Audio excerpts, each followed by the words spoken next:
In a dramatic and unprecedented move, the United States military carried out a kinetic strike against a vessel in the southern Caribbean, killing 11 individuals it identified as members of the Venezuelan gang, Tren de Aragua.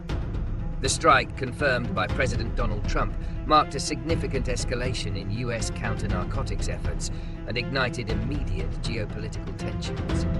The US government justified the action as a direct hit against a narco-terrorist group, citing the need to use every element of American power to stop the flow of illicit drugs into the country. The strike was a stark departure from traditional drug interdiction, which typically involves non-lethal methods of interception and capture and signals a fundamental shift in US strategy. The rationale behind the strike is multi-layered. On one hand, it is framed as a necessary and decisive measure to combat increasingly sophisticated and violent criminal organizations. The Trump administration has consistently designated groups like Tren de Aragua as foreign terrorist organizations, arguing that they pose a direct threat to US national security.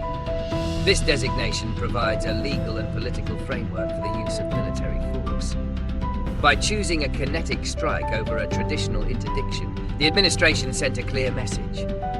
The US is prepared to use lethal force in international waters to protect its borders from what it considers to be narco-terrorist threats.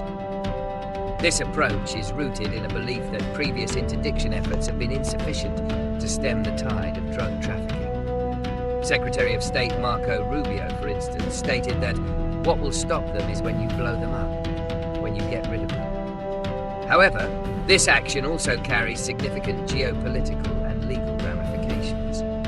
The Venezuelan government, led by President Nicolás Maduro, immediately responded by questioning the veracity of the US claims and deploying troops along its coast, characterizing the military buildup and subsequent strike as a pretext for US aggression and regime change. While some analysts believe a full-scale invasion is unlikely, the strike and the broader US naval deployment are seen by many as a form of gunboat diplomacy intended to destabilize the Maduro regime and demonstrate its vulnerability. The lack of concrete evidence presented by the US to support the claim that the deceased were high-ranking members of Tren de Aragua or that the vessel was carrying drugs has fueled these doubts and created a narrative of an unprovoked attack. The consequences of this action are far-reaching. Legally and ethically, the strike has raised serious questions about the use of lethal force outside of a declared armed conflict.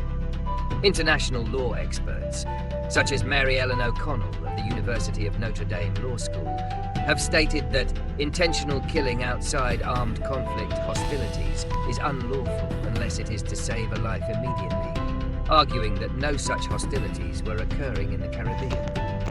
This could set a dangerous precedent, normalizing the use of military force against criminal syndicates and blurring the lines between law enforcement and warfare.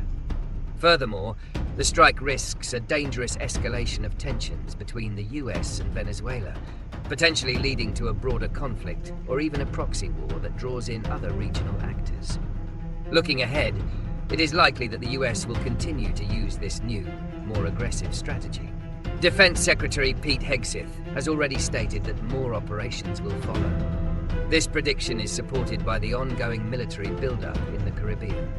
In response, Venezuela is expected to maintain its high state of military readiness, potentially leading to dangerous close encounters between naval forces. Other regional leaders have offered mixed reactions. While the Prime Minister of Trinidad and Tobago has praised the strike, others like Colombian President Gustavo Petro have condemned it, arguing that capturing suspects is a more appropriate course of action than killing them. This division among Latin American nations could complicate future US operations and diplomatic efforts.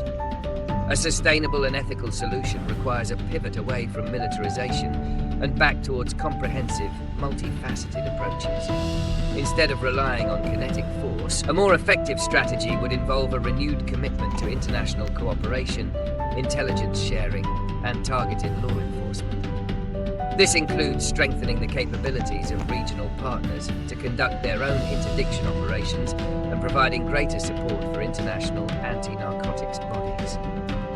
Crucially, Any long-term solution must also address the root causes of drug trafficking, such as poverty, political instability, and corruption, which make these criminal enterprises so resilient. By focusing on diplomacy, development, and a coordinated legal response, the US could achieve its goal of disrupting drug flows without risking a potentially disastrous military escalation.